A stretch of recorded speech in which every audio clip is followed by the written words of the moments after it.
Freedom. Kalle uditsi hai.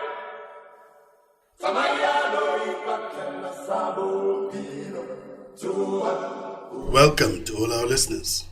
Welcome to the Escaping the Energy Crisis and Decolonizing Climate Finance episode of Ubuntunomics podcast. This month, we look at the President's signing of the Local Government Amendment Act, the latest unemployment data, and the GDP growth rate in the second quarter of 2022. And we look at the EAC Interventions in the DRC, the ECOWAS New Energy Policy, and the SADC approval of $20 million in project preparation funding. With me this month is Sbu Nyati from Isakombe Assets. Hello Sbu, how are you doing this month? I'm well, thank you, Stia. Besides the normal, it's now become normal things like load shedding, what others refer to as blackouts. We're having one of those, but one of those bouts. It's serious. It's like stage 6. So I'm pulling my hair. But anyway, what can we do? Yeah. Look, it's sign of the times. We really need to get around our energy crisis as a country, though, because the irony, if you ask some people's perception generally of the country in relation to the rest of the continent, is that we are generally more industrialized, more developed by way of infrastructure. But funny enough, in all the weeks I've been spending outside of the country and the rest of the continent, I've actually had less blackouts, obviously barring some countries which also have energy crises. I'm not saying that the rest of the continent is, all well lit up. But I don't have these challenges when I'm, in the past week where I've been in Abidjan and countryside in Cote d'Ivoire. We really need to, we've been falling back and the country's really taking a knock. And, the energy crisis is really holding us back. It's been over 10, 15 years now. It's about time. But on that note, it is. Let's get straight into the episode for this month. Just a reminder to all our listeners on whatever platform you're listening through, please hit the like button. And if you're enjoying this episode, share it amongst your family and friends. Start off with the essay update in brief. There's also quite a lot happening. There's been the ratification of the Treaty on Plant Genetic Resources for Food and Agriculture. Cabinet has approved the implementation of the Just Transition Framework for South Africa on the 1st of September. And Cabinet also approved the Draft Integrated Water Quality Management Policy for 2022. Meanwhile, other legislation that have passed is the Next Generation Radio Frequency Policy, which is published for comment. And on the 8th of September, manufacturing production data released shows that manufacturing production increased by 3.7% year on year, whilst decreasing by 0.2% on a month-to-month basis during July. And the mining production has decreased by 8.4% on a year-to-year basis, whilst increasing by 2.3% in the month-to-month basis during the same month of July. And again, this month is Heritage Month in South Africa, and government has launched a theme under the title Celebrating Solomon Linda and South Africa's Indigenous Music in order to commemorate Heritage Month this year. Any thoughts, Boo? This update, it gives us hope. We were all being gloomy and miserable because of the energy crisis. But when you look at things like these amendments and just transition frameworks being approved by cabinet and the draft on water quality management policy, all of these are just good signs. We just need to do more of these, Definitely agree with you there. I think the big challenge now is going to be about implementation. I guess, as South Africans, we're very good on the talking side. Let's do the walk and let's start implementing a lot of this. And, the fact of the matter is that you can't legislate a problem out. You actually have to legislate, You have to do the work and implement on all those policies in order to make a change and move the country forward. Yes, learn from those mistakes and legislate better going forward, Most definitely. So the first story in the essay update this month is that President Ramaphosa is enacting the Local Government Amendment Act. The aim of the act is to improve the capacity and ethical standards of local government, by preventing senior public officials from holding political office in political parties. In addition, vacant municipal manager posts are expected to be advertised nationally to attract a wider pool of suitable candidates. And Cabinet is expected that these changes will enable and ensure that the appointed public officials will be able to deliver and improve public services in the country. Smoo, what are your thoughts on this one? Yeah, long overdue and welcome piece of legislation. The politicization of our bureaucracy has had disastrous outcomes. One wonders, though, if things could have been done any better, considering the country's past and a culture inherited from the previous National Party regime. There was no meaningful separation between the party and administration back then. The same applies even now. We have seen a lot of instability in our municipalities, especially where political parties have formed governing coalitions. Administration becomes very unstable. Service delivery is weakened. In certain instances, municipal managers cross their bounds and become political players. A case in point is the famous Nelson Mandela Metro with that municipal manager. In fact, a few weeks ago in the Buffalo City Metro, the municipal manager there was shot at in an attempt to either silence him or assassinate him.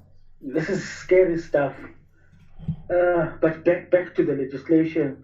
Surprisingly, this amendment is at odds with the ANC's cadre deployment policy. That cadre deployment policy was defended by the ruling party's president at the wide-ranging Zondo Commission.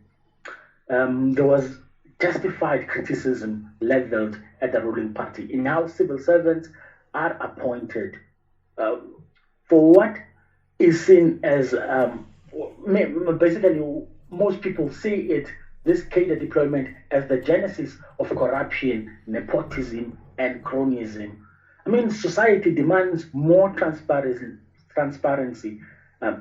I hope that this new amendment will restore diminishing trust, to put back some legitimacy in how systems work. That said, this act only refers to municipal appointments, not provincial and national posts. The paradox, though, is glaring, as if other spheres of government are immune to the practice that leads to patronage networks. As you were saying earlier, the proof will be in the eating. I say this because monitoring and accountability are the country's Achilles heel. Definitely. You mentioned that. Finally, I hope this amendment will help strengthen evaluation, and it will help with our monitoring systems to better capture, to assess and record the performance of civil servants and improve critical service delivery. Sure. Those are my thoughts. Yeah, you raise really, really big points, I think, Smoo, and you're spot on. I don't see how the ruling party... Well, this is the challenge, right? It's a dual dilemma. One is that it goes against cadre deployment, which means that it's unlikely to be implemented in its full capacity. In fact, if anything in the past is to go by, we've seen this with the former Minister of Health, Dr. Zweli Mkhize, in how the Ethics Committee, even at the highest level of accountability at Parliament, was really reading most favorably the way in which some of this legislation had implications for him, claiming things such as the fact that his son no longer lives in his house means he's not a dependent and as such is not considered as family under the legislation, which is supposed to prevent nepotism. So it's really, really, putting the ruling party to a test. And, the other side of this coin is that, look, if the ruling party doesn't implement this policy, it's unlikely to have an impact on public services and even delivery, which will definitely be reflected by the voters in the next provincial elections and local government elections. So it is a bit of a dilemma, but they need to implement. I think Your last point, I think, is also very crucial to me, is that this needs to be cascaded across all levels of government. It doesn't, it's not a problem of local government only. And with the introduction of new legislation, in the form of the district model for development, this needs to be cascaded at the district as well. The sad part, though, for me, is that it's not as though we don't know these things. These things are published as part of the reporting requirements for all municipalities, where they spell out the existing posts, the number of posts that need to be filled, etc. And it'd be interesting whether this legislation does have an additional reporting requirement as it holds to, whether, political public officials have political office as well as their qualifications, which to me is a small part but needs to be recorded and reported in public. But for me, it's to say that it's not as though these things aren't known and these things aren't required in terms of job descriptions, etc. But clearly they're not being implemented, or there are people finding ways around this in order to avoid implementing this legislation. And I feel like it's a last sort of ditch attempt, but ultimately this needs to be resolved within the ruling party and how it deploys people, rather than making this an onerous thing for municipalities, etc. Because, without changing that, you're not changing the culture. And, we said it earlier, you cannot legislate problems away. And obviously the proof is in the eating it. Definitely. Yeah. On that point, that takes us to the next story in the SA update. South Africa adds 648,000 jobs in the second quarter of 2022. As a result, South African unemployment rate decreased to 33.9% from 34.5% in the first quarter, as the economy added the 648,000 jobs in the second quarter. And the biggest gains were recorded in community and social services, which gained 276,000 jobs, trade adding 169,000 jobs, finance at 120,000 jobs, and construction, which added 104,000 jobs. However, there were major job losses in manufacturing, which lost 73,000 jobs, and transport sector, which lost 54,000 jobs. Meanwhile, the total number of employed South Africans has increased to 15.6 million in the second quarter of 2022. Smooth? Yes, when like 15 million, can you imagine? 15 million people unemployed. No. So the 15 million, the 15 million are the employed people. So in a population of 60 million, about 25% of that, but obviously the whole 60 million doesn't make up the full workforce. But I think regardless, these numbers are quite significant. Well, they paint a glaring, challenging picture, because of that 15 million, the number of people who actually pay tax according to obviously the way the income distribution works is somewhere around 9 million, if I remember correctly. And so these numbers are clearly showing the kind of challenge public policy has in this country, given such few number of taxpayers, yet such a huge demand in terms of the size of people who depend on public services and social welfare. Sorry to cut you. You're right. I was just, because I had seen earlier a figure of about 7 to 8 million people being unemployed. You did right. But anyway, these figures reflect an ordinary recovery from the restrictions imposed during the recent health pandemic, that was COVID. They do not shoot the lights out. Meaning the country has had a lackluster recovery, which is not surprising considering the very low stimulus at about 2% of GDP that we had. Other G20 countries injected on average above 10%, and their results show, because it is jobs in the manufacturing and transportation of manufactured goods that will create the bulk of jobs. Like in all industrial economies, this is where losses were incurred in our case. Like even the 104,000 jobs in construction offer only a glimmer of hope in an economy that is dominated by the financial services sector. Recent GDP output stats from Q2 that is the second quarter of 2020, show that gross capital formation increased by only 0.3%, largely as a contribution of the non-governmental sector, not due to the government. As a country, we must also face the challenge of education, I think, because our education outcomes are appalling, to say the least. I mean, education is the biggest, takes the biggest chunk of our budget, but the return on investment, on capital, on human resources is not consummate. Only 7% in South Africa of the workforce has tertiary education qualifications. And the biggest thing is close to 60% of first grade learners will not reach the final year of schooling, meaning we're looking at only about 30% that will reach matric.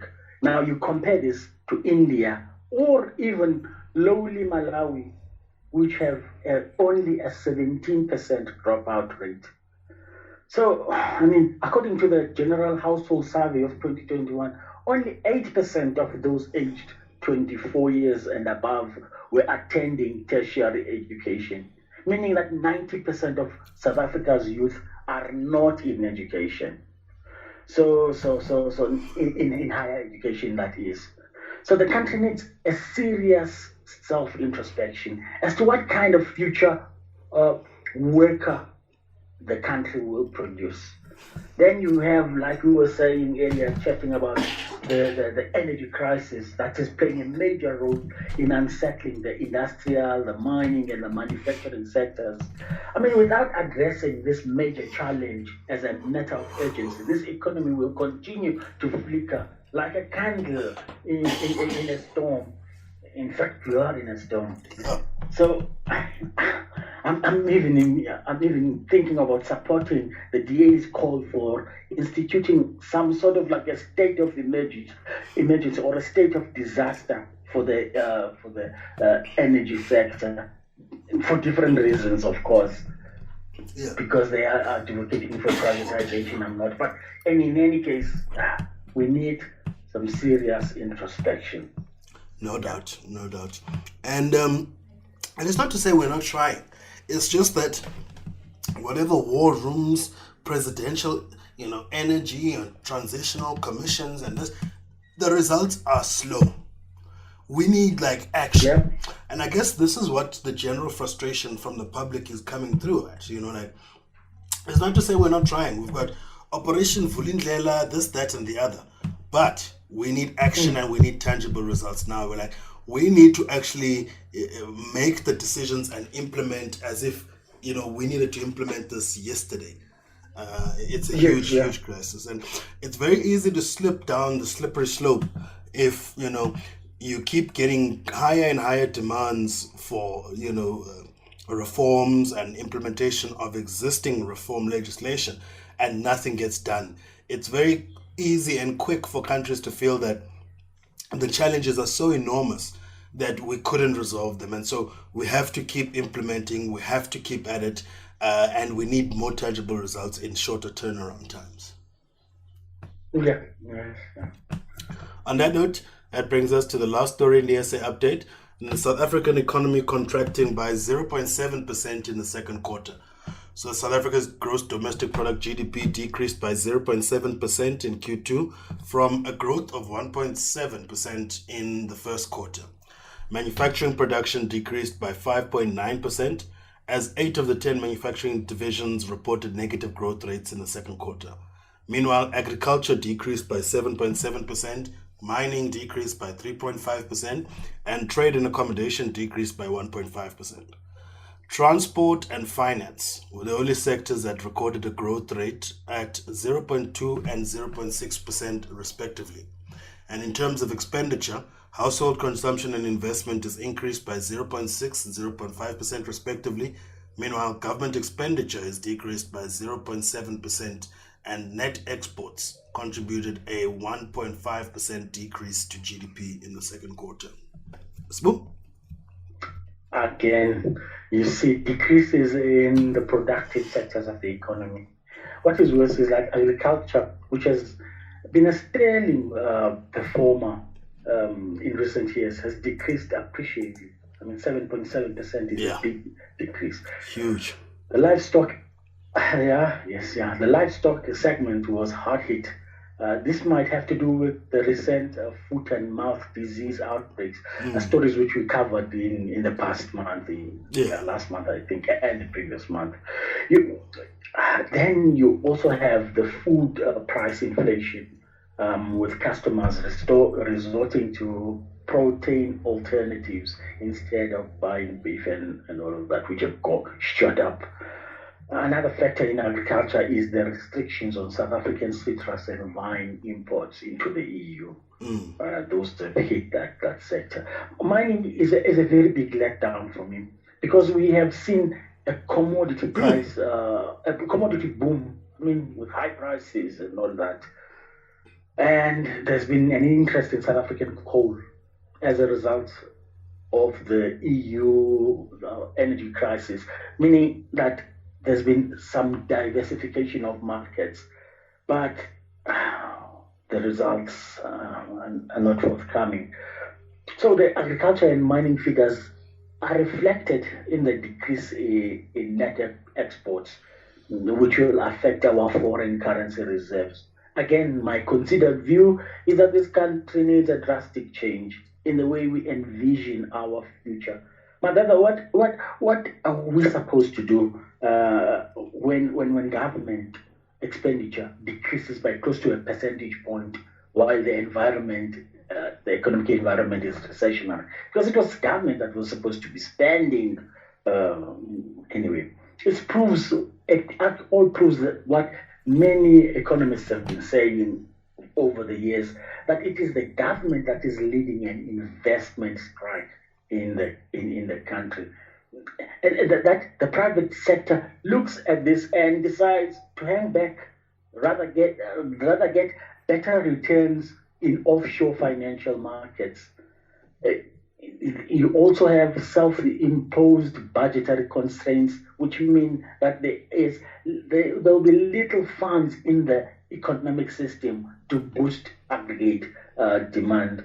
So we need to chart a path towards industrialization, manufacturing, as we always say, as the government always says. I mean, only that will lead to inclusive access to financial products. It will lead towards income and wealth distribution. We need all the moving parts need to be engaged and recalibrated. We just need to fix things, especially our macroeconomic assumptions. Assumptions, yeah. Definitely. And for me, this whole story as well is we cannot avoid the central theme of the energy crisis. If manufacturing is shedding jobs, manufacturing shed 73,000 jobs in the same quarter. And at the same time, this was on the back of a 5.9% decrease in production. It's a very huge crisis. Parts of West Africa and other countries on the continent are growing at 5 to 6% currently in the post-COVID environment. Yes. They're taking advantage of the commodities boom, etc. Yes, it's at a much lower base than our country, but the fact is the guys are achieving the growth and people are actually recovering from the pandemic of the past 2 years. We need to seriously deal with the problem of the energy crisis in the country. Otherwise, we're not going to escape this sort of trap of less than 1% growth rate, whilst the population and other demands and issues in the economy keep growing at a much greater rate, outpacing our ability to actually respond to these socioeconomic challenges. It's a huge crisis. It's a huge crisis. And for me, I cannot escape the centrality of the issue of energy. Yeah. Exactly. Yeah. But just a reminder to all our listeners, on whatever platform you're listening through, hit the like button or subscribe. And if you're enjoying this episode, hit the share button and share it amongst your family and friends. On that note, that takes us to the Africa Regional Update in brief. And there have been unprecedented floodings in Chad, which have affected more than 340,000 people as of the 26th of August. SADC is expected above normal rainfall for the SADC region for 2022 towards the end of the year, and early 2023 is rain season. The IMF approved a 1.3 billion ECF program for Zambia on the 31st of August, and SADC launched the electronic certificate of origin on the 7th of September. Meanwhile, the Kenyan President William Ruto was elected after the 2022 elections and inaugurated on the 14th of September, whilst on the 15th of September, Angolan President João Lourenço was re-elected after the 2022 elections in Angola. Spook? Yeah. Yes, the IMF approves 1.3 billion for Zambia. In this, I remember back in the 80s, I think around about 85, when Zambia went to the IMF and they started borrowing and they got into trouble. I hope, I'm praying that the commodity boom lasts for them, because they're relying on copper. Most definitely. And the other stories that were interesting was the election of William Ruto and the re-election of João. The Ruto one was just it was amusing. It was nice that there is some kind of change, even though Ruto was previously a deputy president, but there's a change somewhat. And João was expected. Most people thought that UNITA will fare better, but no, João managed to pull it off. So it was a very interesting month on the African front. Yeah. No doubt. And I think we're kind of walking on a knife's edge if we look at the politics, really. But I guess you're right. There's some glimmer of hope. I mean, Kenya is expecting to introduce, the highest number of female or women ministers in the cabinet under President Ruto. And President Lourenço, despite, what the voters seem to be seeing as quite a close battle between UNITA and the MPLA, has got the opportunity to continue implementing his agenda of anti-corruption and economic recovery and diversification. I do hope that it's not all talk and that a second term does yield quick results. I think they seem to be faring quite well as Angola, given the boom in oil prices and what they've been able to do in their recovery. Yes. And with Zambia, it's a shame. It's quite concerning. The recovery really, it hinges on a number of factors, but, the IMF support coming through and the commodities boom that they're currently enjoying, I expect that to continue in the medium term if countries commit to their, just transition and, the commitments by automotive firms are in place, that copper demand would remain high and allow prices to remain relatively high. So they just need to stick to it and continue down this path and make sure that they implement all the policies. And current President Hichilema seems to be quite focused on implementing his reform policy, and he seems to have the support of donors. Let's hope it continues, but it seems as though, some people were saying the COVID pandemic has its impact on governments and countries on the continent, has reminded people of that period you're talking about and the early 2000s period of the heavily indebted poor countries, the HIPIC program, which resulted in debt cancellations, etc. So I think a lot of creditors were concerned given the direction that Zambia's gone. Fortunately, there's been some movement, and I do hope they take advantage of all the pieces that are seemingly in their favor currently, such that, it's another moral question as to whether there should be some debt relief or not. But it seems as though the current crisis is really the result of, I would say, imprudent borrowing under former President Edgar Lungu, and imprudent spending, because the markets were interested, they had their attention, and they were quite willing to lend. But even some of the spending on that borrowing has not been in ways that generate a return such that they could pay it back, and this is why they find themselves there. Things were obviously worsened by the pandemic, but I do hope that, again, the proof is going to be in the eating it. And I hope that these newly given political mandates result in some tangible changes. On that note, I'll tell you what was Sure, go I'll tell ahead. you what was interesting to see. Sorry, man. Sure. Ruto, the first thing that he did was to cancel all the fuel subsidies. That's that's dangerous ground. But anyway. I wonder, because I'm expecting this. I mean, now that we're just touching on the geopolitics thing, that I'm expecting things to heat up a bit as Europe enters the winter. And I know that people are happy and ecstatic that oil prices are stabilizing, and I've seen it at home that the pump prices have been going down in the country.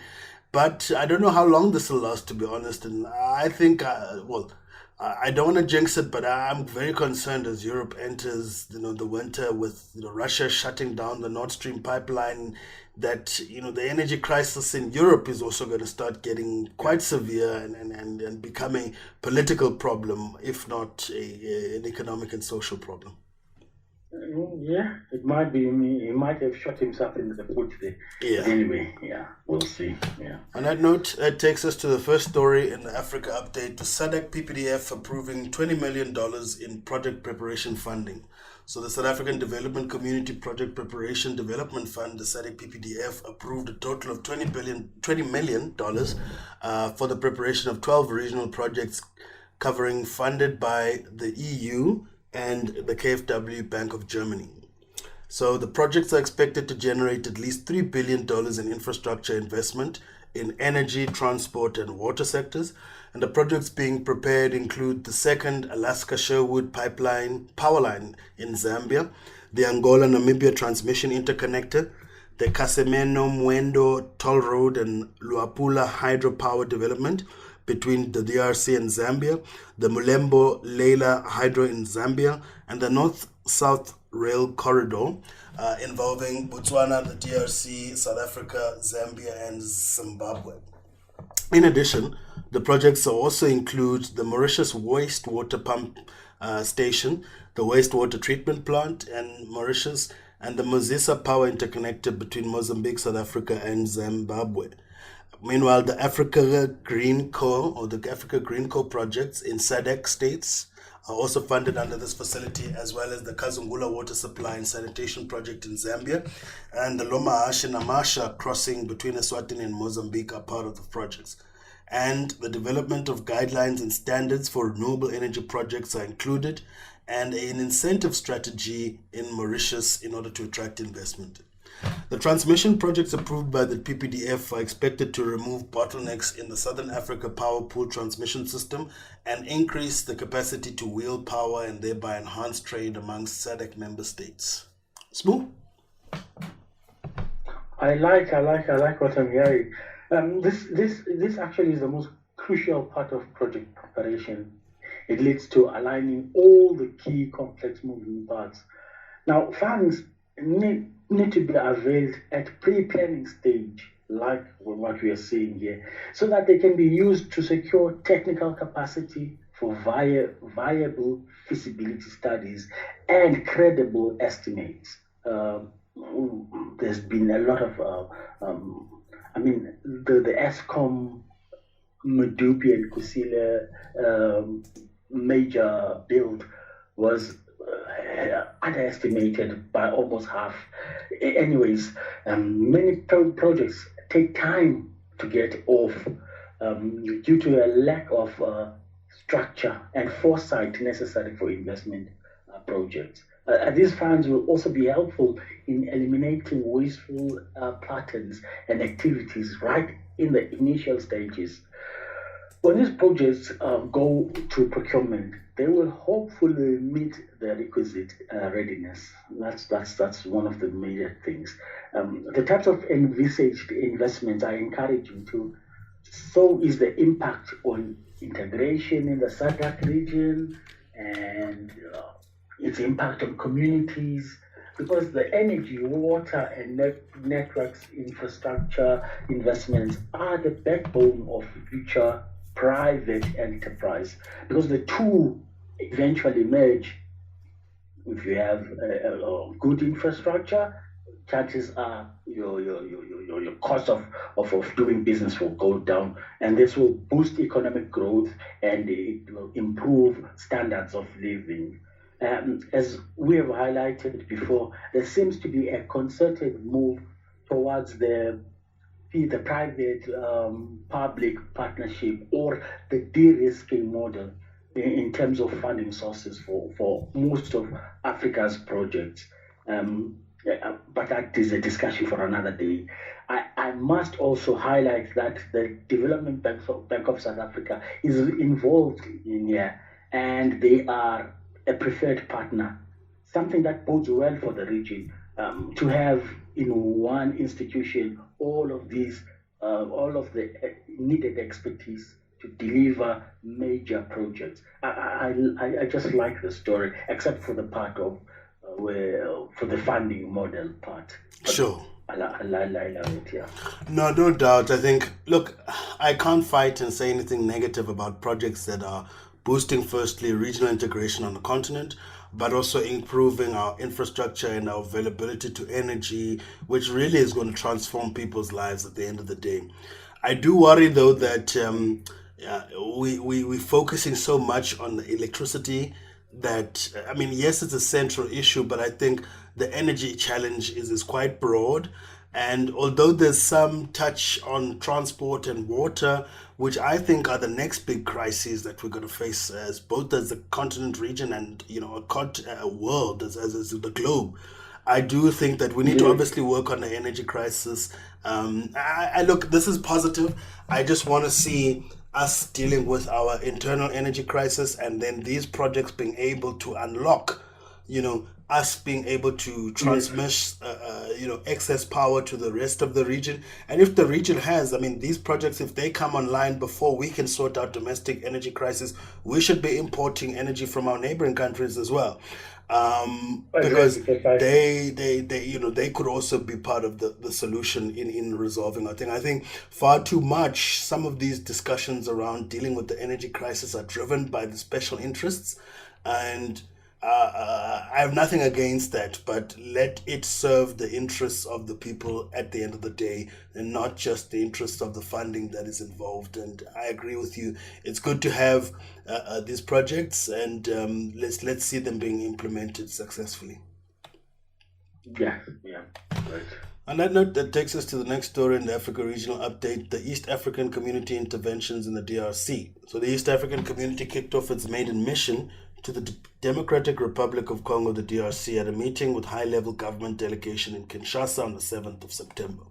So the EAC mission started with discussions on creating a conducive business environment through enacting laws and developing policies and programs to facilitate intra-regional trade on the top of the agenda. And the president of the DRC, His Excellency President Felix Antoine Tshisekedi, presided over the signing of an agreement to deploy the East African Community Joint Regional Force, which is led by the armed forces of the DRC to fight the rebel forces in the eastern DRC. And the agreement envisages an initial deployment of the EAC Joint Regional Force for a period of 6 months, after which the deployment will be evaluated. Smoo? These military deployments are both helpful and a problem in the long run, all at the same time mixed together. I see that this will be a 6-month initial deployment. One may ask, why not longer? If you want to maintain peace, that is, I mean, why not longer? The answer could be that this is not a peacekeeping force like the UN deployment. This is, they are there to fight the rebels.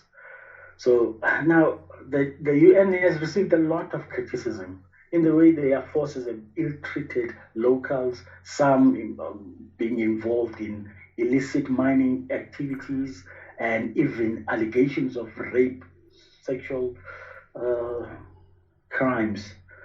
I must also note that